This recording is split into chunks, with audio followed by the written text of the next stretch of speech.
Welcome back to our Neighborhood Impact. The new Metro Council will meet for the first time next Tuesday. And this week we are sitting down with a few of the new members. Jeff Eslick won District 11 by 50 points. He joins us live in studio. And Jeff, I know something you really campaigned on is flourishing neighborhoods. Why is this something that you believe resonated with voters and, of course, your constituents? Well, Nashville's growing. We know that. We can see it. One of the things I want to make sure of is that when they do grow, they grow responsibly and make sure we take care of the existing neighbors and the existing homes there so we don't have a lot of problems from the new people that are coming in, even though we do need to find a place and find housing for them. Yeah, and when we talk about problems, what are your biggest priorities when it comes to crime, homelessness, growth? What are those for you? Yeah, I'd love to start tackling the homelessness problem that we have. The encampments seem to be popping up everywhere, and I don't know if we have enough answers for them right now.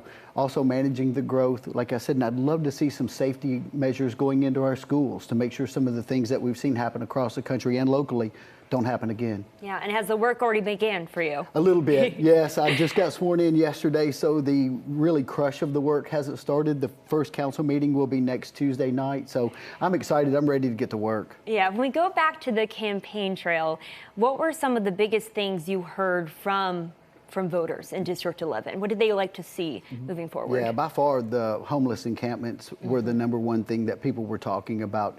Second was probably managing growth to make sure that we didn't have houses that don't look like the other houses in the neighborhoods and not matching stuff. So that was the main two things. Safety was certainly at the top, and then better schools or more help with the schools. When it comes to the homeless encampments, I know that the concern really lies in the Hermitage area, which I know isn't right in your district, but how do you plan to fix some of those? Yeah, I would love to get more information and find out what the plan is and how we're working that plan and see what we can do to get quicker progress. I think that's one of the things that people are looking for. I think they do see progress happening, but it isn't as quick as people would like. Yes, well, Jeff, thank you so much for joining us in studio. If you'd like to watch this back, you can look this segment up on our website just under the news tab.